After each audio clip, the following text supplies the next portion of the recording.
السلام علیکم ورحمۃ اللہ تعالی وبرکاتہ۔ نحمده ونصلی ونسلم علی رسولہ الکریم، اما بعد فاعوذ باللہ من الشیطان الرجیم، بسم اللہ الرحمن الرحیم۔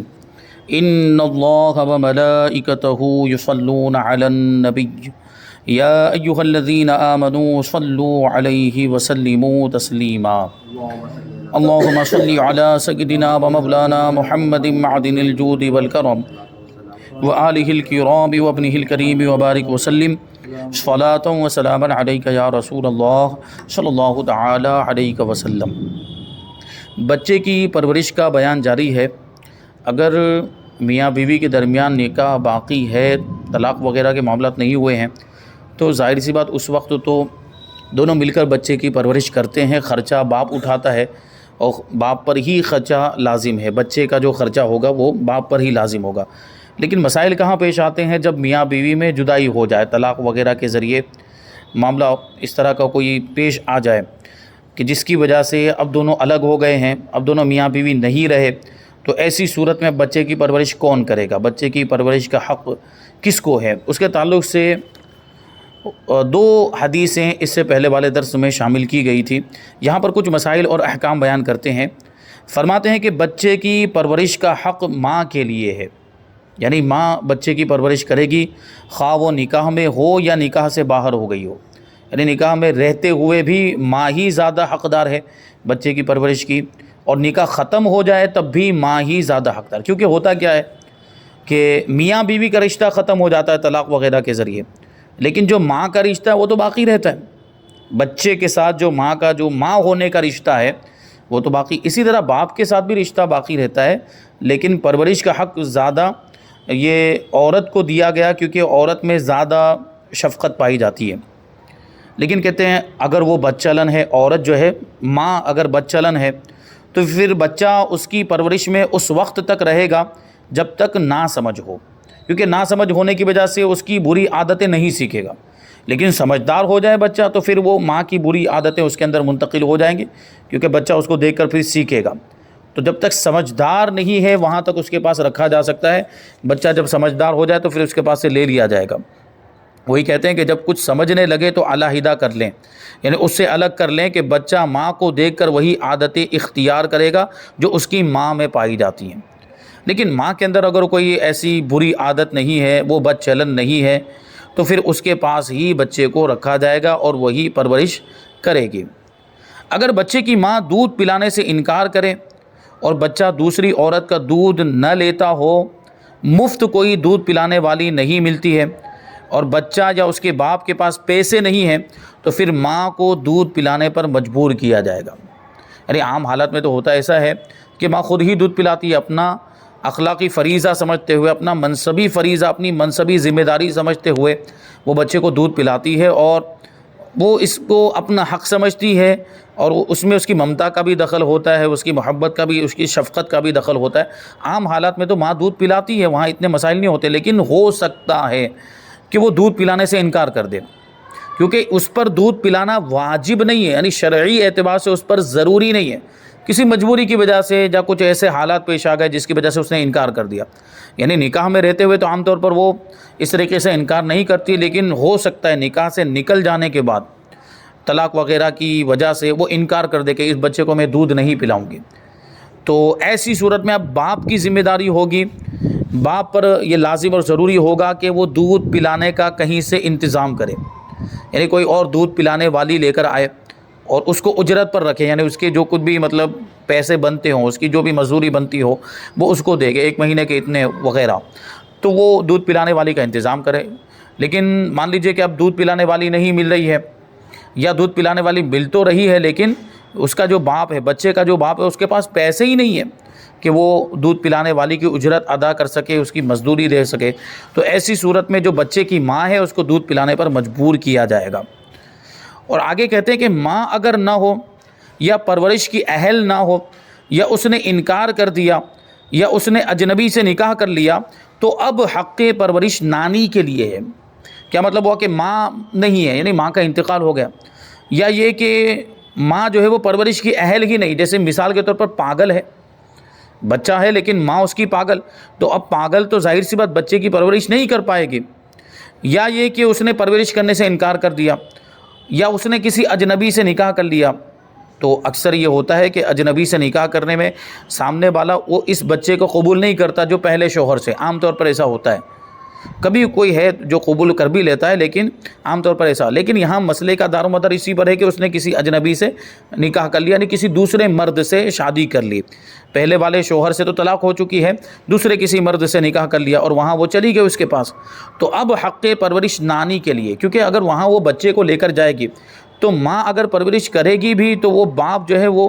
جو دوسرا باپ، وہ سوتیلا باپ ہوگا، ظاہر سی بات اس کے اندر تو اس بچے کے لیے وہ محبت کا جذبہ نہیں ہوگا، وہ شفقت والی بات نہیں ہوگی، کیونکہ وہ اس کا خون نہیں ہے، وہ اس کا بیٹا نہیں ہے، اس کا بچہ نہیں ہے، تو اس کے ساتھ وہ باپ والے معاملات تو ہوں گے ہی نہیں، تو کہیں نہ کہیں اس کی وجہ سے بچے کو پریشانی کا سامنا ہو سکتا ہے، بچے کی پرورش میں کوئی کمی آ سکتی ہے۔ اس لیے پھر حق پرورش کس کو دیا گیا؟ نانی کو دیا گیا، کیونکہ ماں کے بعد اگر بچے کے تعلق سے کسی کے اندر سب سے زیادہ اگر شفقت پائی جاتی ہے تو وہ نانی ہے، کیونکہ نانی ماں کی ماں ہے، تو ماں کے بعد سب سے زیادہ قریبی رشتہ دار ماں کے اعتبار سے اگر دیکھیں، ماں کی طرف سے اگر دیکھیں تو پھر سب سے زیادہ قریبی رشتہ دار عورتوں میں کون بنتی ہے؟ نانی بنتی ہے، تو اس لیے نانی کو اس کا حق دیا گیا، یعنی نانی اب اس کی پرورش کرے گی۔ یہ بھی نہ ہو تو نانی کی ماں، یہ مشکل ہے، نانی کا ہونا مشکل ہے تو نانی کی ماں کہاں سے ہوگی، لیکن مان لیجیے اگر ہے تو نانی کی ماں کو دیا جائے گا، یعنی پر نانی، اور اس کے بعد دادی، یعنی نانی بھی نہیں ہے، ماں بھی نہیں ہے، نانی بھی نہیں ہے، نانی کی ماں بھی نہیں ہے، تو پھر دادی کا حق ہوگا، یعنی دادی کو پھر پرورش کرنے کے لیے بچہ سونپ دیا جائے گا، اور وہ بھی نہیں، اگر دادی بھی نہیں ہے پھر حقیقی بہن وغیرہ، یعنی اس کی ماں کی حقیقی بہن، جو بچے کی ماں ہے اس کی حقیقی بہن، جو بچے کی کیا لگے گی؟ خالہ لگے گی، تو اس کو دیا جائے گا پرورش کرنے کے لیے، جیسے کہ وہ حدیث پاک کے اندر آیا، حضرت جعفر طیار رضی اللہ تعالیٰ عنہ کو حضرت امیر حمزہ رضی اللہ تعالیٰ عنہ کی بچی سونپ دی گئی تھی، کیونکہ حضرت جعفر رضی اللہ تعالیٰ عنہ کے نکاح میں اس بچی کی ماں کی بہن، یعنی اس بچی کی خالہ تھی، تو خالہ کو پرورش کرنے کا حق دیا گیا، جو حدیث میں اس سے پہلے والے درس میں آیا تھا۔ آگے فرماتے ہیں، جس عورت کے لیے حق پرورش ہے اس کے پاس لڑکے کو اس وقت تک رہنے دیں کہ اب اسے اس کی حاجت نہ رہے، یعنی اپنے آپ کو کھاتا پیتا پہنتا استنجا، اپنے آپ کھاتا پیتا ہو جائے، کپڑا پہننے لگ جائے، استنجا کرنے لگ جائے، یعنی اس کے اندر اتنی سمجھ آ جائے، بچے لڑکے کی بات چل رہی ہے، اگر بچہ جو وہ لڑکا ہے تو اس کو وہاں تک ماں کے پاس رکھا جائے گا جب تک کہ اس کے اندر کھانے پینے، کپڑا پہننے، خود استنجا کرنے کی سمجھ نہ آ جائے۔ اگر یہ سمجھ آ جاتی ہے کہ کھانے پینے لگ گیا، خود ہی کپڑا پہننے بھی لگ گیا، خود ہی استنجا کرنے بھی لگ گیا، تو اب اس کو ماں سے لے لیا جائے گا، اور اس کی عمر مقدار بتائی گئی، عمر کی وہ 7 سال کی عمر بتائی گئی، کہ 7 سال کی عمر سے پہلے تک بچہ ناسمجھ ہوتا ہے اور ان ساری چیزوں کی اس کو اتنی سمجھ نہیں ہوتی، لیکن 7 سال کا بچہ سمجھدار مانا جاتا ہے اور اس کو یہ سب سمجھ میں آنے لگتا ہے، وہ خود کھانے بھی لگ جاتا ہے، خود پینے بھی لگ جاتا ہے، خود لباس بھی پہننے لگ جاتا ہے، اور استنجا وغیرہ خود ہی کرنے لگ جاتا ہے، تو 7 سال تک اس کو ماں کے پاس رکھا جائے گا۔ اور لڑکی اس وقت تک عورت کی پرورش میں رہے گی کہ حد شہوت کو پہنچ جائے، یعنی دیکھنے میں مشتہات ہو جائے، یعنی ڈیل ڈول اس کا جو ہے وہ بالغہ لڑکیوں کی طرح ہو جائے، جس کو مراہقہ کہا جاتا ہے، یعنی جو قریب البلوغ ہو جائے، بالغ ہونے کے قریب ہو جائے لڑکی، تو وہاں تک اس کو رکھا جائے، اور اس کی مقدار 9 برس کی عمر ہے، یعنی مطلب یہ ہوا کہ 9 برس کی عمر تک لڑکی جو ہے وہ ماں کے پاس رہے گی، ماں کی پرورش میں رہے گی، لڑکا 7 برس تک ماں کی پرورش میں رہے گا، اور لڑکی 9 برس تک ماں کی پرورش میں رہے گی۔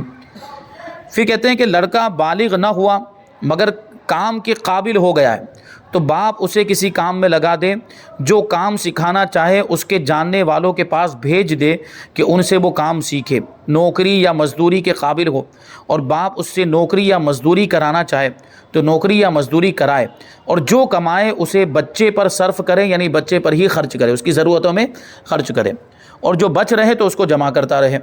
بچے کے بڑے ہونے کا انتظار کرے، جو کچھ بھی وہ کام کر کے لایا ہے وہ جمع ہوتا رہے گا، پھر جب وہ بڑا ہوگا تو وہ اسی کو دے دیا جائے گا۔ اور اگر باپ جانتا ہے کہ میرے پاس خرچ ہو جائے گا تو کسی اور کے پاس امانت کے طور پر رکھ دے تاکہ اس کے پاس وہ محفوظ رہے،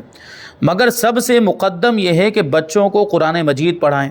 یعنی کام سکھانے سے پہلے، اس سے مزدوری کروانے سے پہلے، نوکری کروانے سے پہلے بہتر یہ ہے کہ اس کو قرآن مجید کی تعلیم دلائیں اور دین کی ضروری باتیں سکھائی جائیں۔ روزہ، نماز و طہارت، بیع و اجارہ، خرید و فروخت کے کرائے وغیرہ کے مسائل اور دیگر معاملات کے مسائل جن کی روز مرہ حاجت پڑتی رہتی ہے، آئے دن ضرورت پڑتی رہتی ہے، روزانہ کی ضرورت ہے، اور ناواقفی سے خلاف شرع عمل کرنے کے جرم میں مبتلا ہو جاتے ہیں کہ اگر یہ سارے مسائل معلوم نہ ہوں تو وہ غلط کام کرنے لگ جائے گا، گناہوں کے کام میں مبتلا ہو سکتا ہے اور خلاف شرع کام بھی وہ کرنے لگ سکتا ہے۔ اس لیے یہاں پر پہلے یہ مسائل سکھائے جائیں، یہ ضروری باتیں اس کو۔ اب ظاہری سی بات ہے وہ بالغ ہونے والا ہے، بچہ بالغ ہونے کے قریب ہے، اگر اس کو مسائل نماز وغیرہ کے نہیں معلوم ہوں گے تو وہ بالغ ہونے کے بعد نماز کیسے پڑھے گا؟ اس کو نماز کا طریقہ بھی سکھایا جائے، نماز کے ضروری مسائل بھی سکھائے جائیں، طہارت، وضو، غسل کیسے کیا جاتا ہے وہ سب بتایا جائے۔ وہ اگر خود نہیں بتا سکتا ہو تو کسی استاذ کے پاس بھیجے، کسی عالم کے پاس بھیجے، وہاں جا کر کسی مدرسے میں اس کو داخل کرے جا کر وہاں وہ تاکہ وہاں سے وہ علم حاصل کرے۔ تو ان کی تعلیم ہونی چاہیے۔ اگر دیکھیں کہ بچے کو علم کی طرف رجحان ہے، یعنی علم حاصل کرنا چاہ رہا ہے اور بچہ سمجھدار ہے، تو علم دین کی خدمت سے بڑھ کر پھر کیا کام ہو سکتا ہے؟ اور اگر استطاعت نہ ہو، طاقت نہ ہو، تو تصحیح و تعلیم عقائد اور ضروری مسائل کی تعلیم کے بعد جس جائز کام میں لگائیں اختیار، یعنی جو ضروری تعلیم وہ تو دینی ہی پڑے گی۔ کیا مطلب ہوا کہ ضروری عقائد سکھائے بچے کو اور عقائد کی اصلاح کر دے، اس کو اللہ کے تعلق سے، رسول اللہ کے تعلق سے، جنت و دوزخ کے بارے میں، قیامت کے بارے میں، فرشتوں کے بارے میں، جنات کے بارے میں، اور بہت ساری کچھ چیزیں ہیں جن کے تعلق سے جاننا ضروری، اور کیا عقیدہ ہونا چاہیے وہ پتہ ہونا ضروری ہے۔ تو وہ عقائد بچے کو سکھا دیے جائیں، یعنی ضروری باتیں سکھا دی جائیں، ضروری مسائل سکھا دیے جائیں، پھر اس کو جس کام میں چاہیں وہ لگا سکتے ہیں۔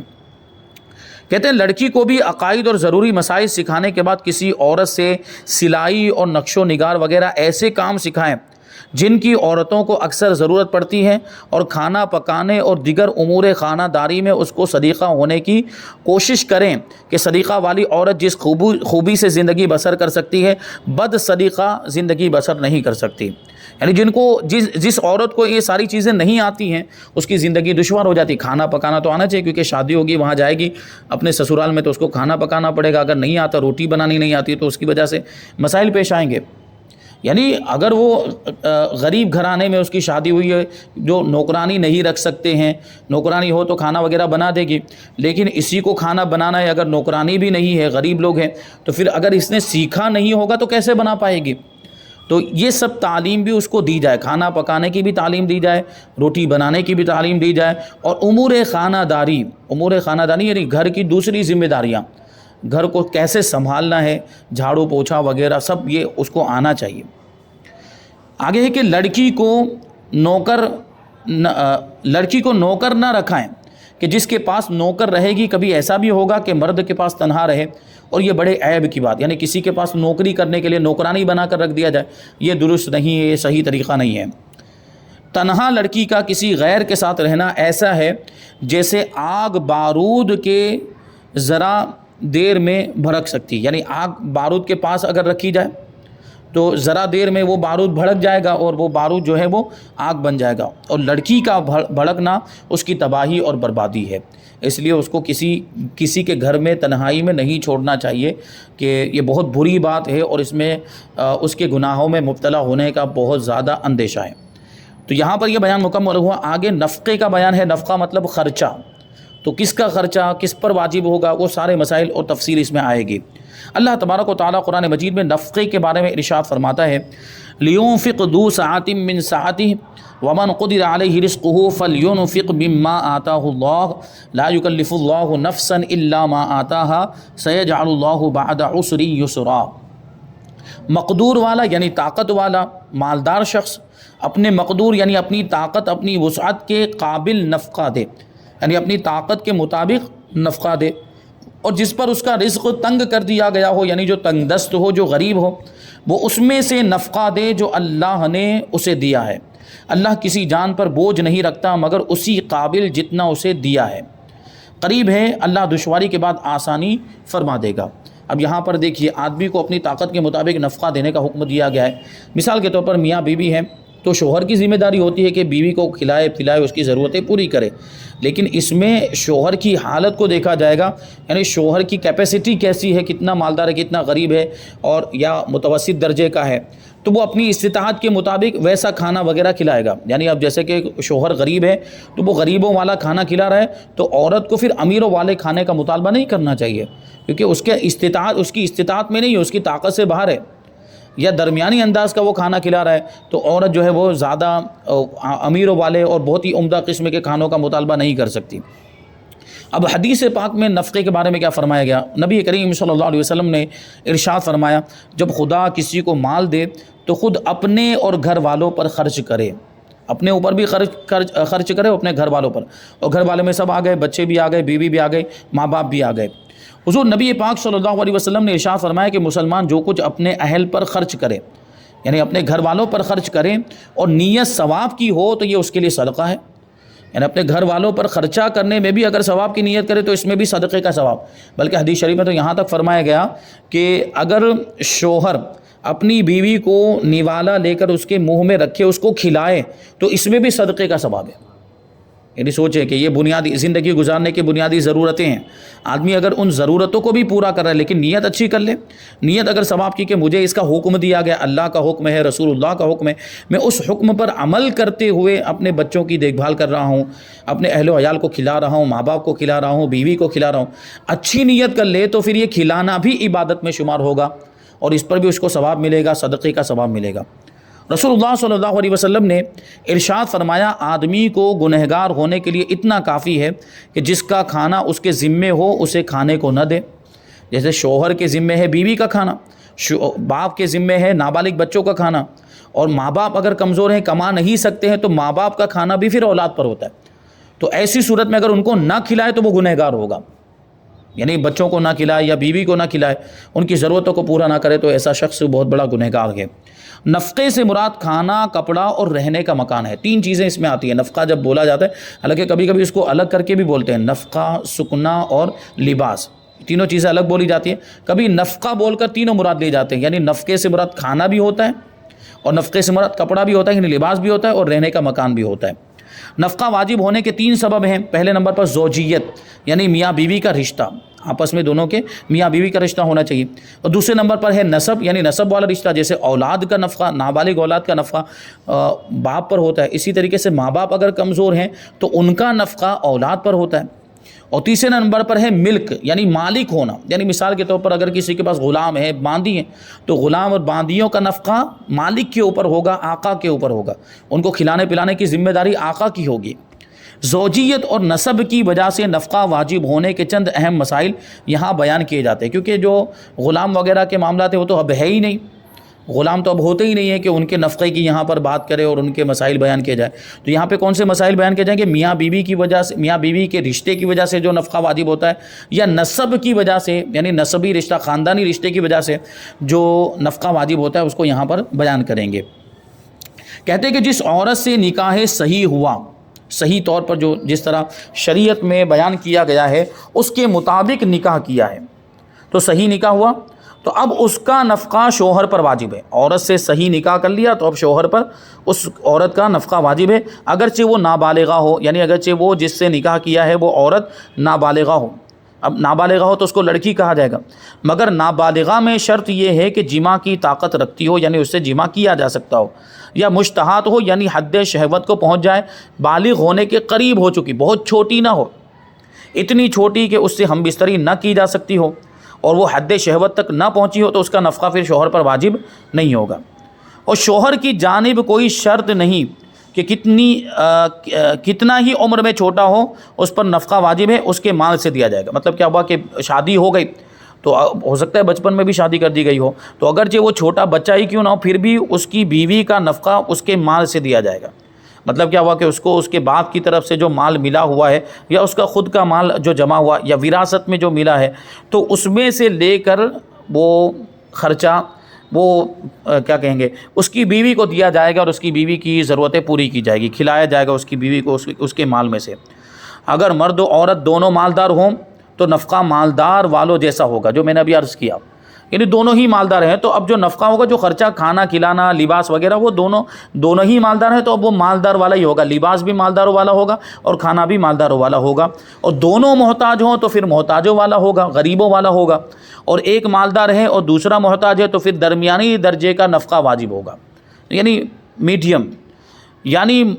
محتاج جیسا کھاتے ہوں اس سے عمدہ اور مالدار جیسے کھاتے ہوں اس سے کم، دونوں کے بیچ میں. عورت جب رخصت ہو کر آئی شوہر کے گھر میں تو اس وقت سے شوہر کے ذمے اس کا لباس بھی ہے.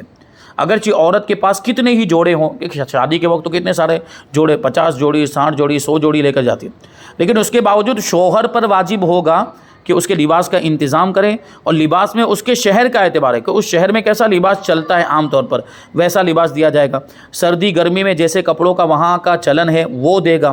اور سال میں کم سے کم 2 جوڑے دینا شوہر پر واجب ہے. یہ یاد رکھیں گے آپ، کیونکہ اس کا یہ مطلب نہیں کہ پھر عورت جتنی مرتبہ مطالبہ کرے اتنی مرتبہ جو ہے اس کو لباس دلایا جائے. وہ تو پھر ہر مہینے مطالبہ کرے گی کہ ہر مہینے مجھے 1 جوڑا دلایا جائے، ایسا نہیں. تو سال میں 2 جوڑے دینا ہی واجب ہے شوہر پر، یعنی 6 مہینے میں 1 جوڑا، ہر 6 ماہی پر 1 جوڑا، ہر 6 مہینے پر 1 جوڑا. مگر اس کا لحاظ ضروری ہے کہ اگر دونوں مالدار ہوں تو مالداروں جیسے کپڑے ہونے چاہیے، اور محتاج و غریب ہوں تو پھر غریبوں جیسے کپڑے ہوں گے. اور ایک مالدار ہو اور ایک محتاج ہو تو پھر درمیانی کپڑے ہوں گے، متوسط درجے کے، میڈیم والے، بہت زیادہ مہنگے بھی نہیں اور بہت زیادہ سستے بھی نہیں. اور اس میں بھی وہی 2 جوڑے والی بات رہے گی کہ سال میں 2 ہی جوڑے واجب ہیں، یعنی یہ واجب ہونے کی بات چل رہی ہے. یعنی ضروری کتنے جوڑے ہیں؟ 2 جوڑے ضروری. 2 سے کم دے گا ضرورت ہونے کے باوجود تو گنہگار ہوگا، اور 2 سے زیادہ اس کی مرضی پر ہے. 2 سے زیادہ پھر وہ اپنی مرضی کے مطابق جتنے دینا چاہے وہ دے سکتا ہے. لیکن اس میں فضول خرچی بھی نہیں ہونی چاہیے کہ بیکار پڑے رہیں کپڑے اور کچھ کام میں نہیں آ رہے ہیں، پھر ایسے ہی کپڑے خراب ہو گئے اس طرح. تو ایسا بھی نہیں ہونا چاہیے، استعمال میں بھی آنے چاہیے، اس کی کچھ نہ کچھ ضرورت ہو تو اس طرح کا جو ہے کہ وہ لباس مہیا کرایا جائے. تو یہاں پر تو جو بیوی کا نفقہ شوہر پر واجب ہوتا ہے اس کو بیان کیا گیا. اب اولاد کا نفقہ جو باپ پر واجب ہوتا ہے اس کو آگے بیان کریں گے، اور ماں باپ کا نفقہ واجب ہوتا ہے اس کو بھی بیان کریں گے. اور اس کے بعد ہے قسم کا بیان. قسم کسے کہتے ہیں؟ یہ جو ہم لوگ قسم بولتے ہیں، یہ وہ والا قسم نہیں، یہ قسم ہے. قسم کا مطلب ہوتا ہے باری مقرر کرنا، تقسیم کے معنی میں ہے، تقسیم کرنا. یعنی اگر کسی کی 1 سے زیادہ بیوی ہے تو ان کے درمیان باری مقرر کرے گا، اور ان کے حقوق کے تعلق سے جو